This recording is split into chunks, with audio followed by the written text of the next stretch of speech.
Welcome back to the show, everybody. Now, I know what you're thinking. Trevor, why are you talking about India and Pakistan's militaries? Aren't you supposed to be funny? And to that, I say, look, geopolitics is hilarious, okay? Two nuclear-armed neighbours in a constant state of frenemyship. It's like a Bollywood movie directed by Stanley Kubrick. So today, we're diving into the subcontinent to break down the military might of India and Pakistan. We're talking manpower, firepower, and even nuclear capabilities because things get real serious real quick. Stay tuned, folks, because by the end of this, you'll be an armchair general ready for any geopolitical dinner party. Let's do this.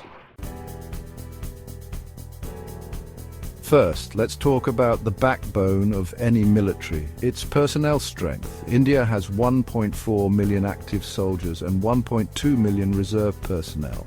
That's one of the largest standing armies in the world. To put that in perspective, that's like having the entire population of, say, Norway ready to fight. Pakistan, on the other hand, has 654,000 active personnel and 550,000 reserve forces. Now, while the numbers are lower than India's, Pakistan maintains a highly professional and battle-hardened military.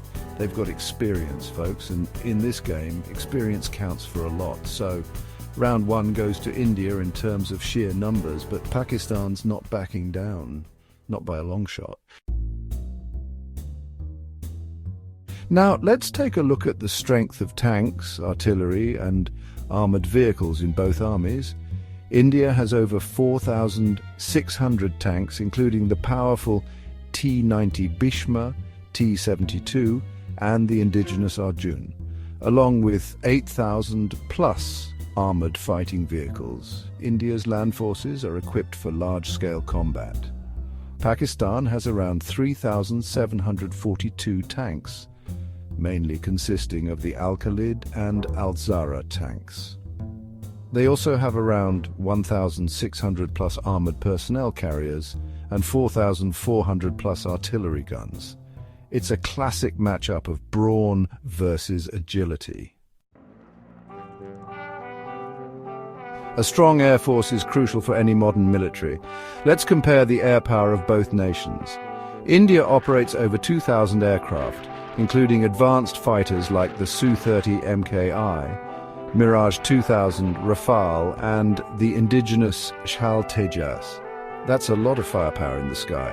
Pakistan has about 425 combat aircraft, including JF-17 Thunder and the F-16 Fighting Falcons, which remain its most formidable jets. Now, I know what you're thinking. Hold up, 2,000 versus 425. That doesn't seem like a fair fight. And you'd be right on paper, but remember what we said about experience? Pakistan's pilots are some of the best trained in the world, known for their skill and daring. So while India might have the numerical advantage, Pakistan's air force is a force to be reckoned with. It's a classic case of quantity versus quality, and in the air, quality can definitely tip the scales. A country's navy is essential for maritime security and power projection. Let's break down India and Pakistan's naval capabilities. India has a far superior navy with two aircraft carriers, INS Vikramaditya and INS Vikrant. That's like having two floating cities, each capable of launching fighter jets and helicopters. It also possesses 16 submarines, including nuclear-powered ballistic missile submarines and over 30 destroyers and frigates.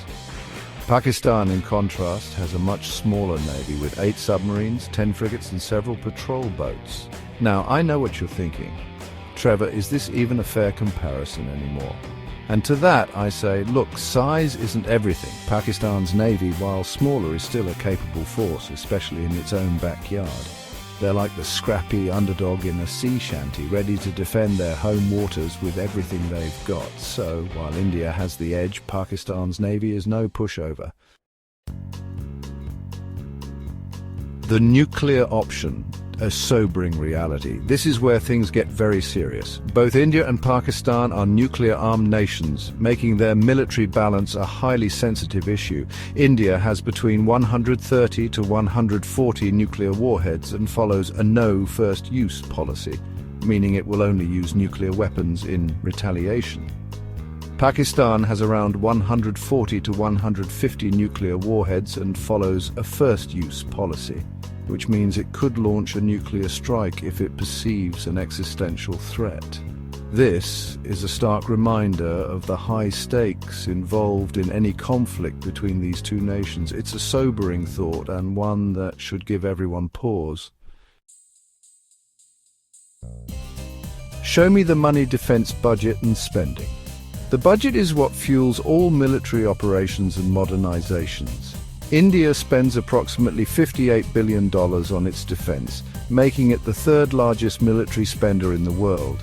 Pakistan's defense budget is around $11 billion, which, while much smaller, still accounts for 3.6% of its GDP. Now, that might seem like a huge difference, and it is, but Pakistan has a few tricks up its sleeve. They've got a long history of making the most of their resources, like that friend who can stretch a dollar further than anyone you know. Friends with benefits, strategic alliances.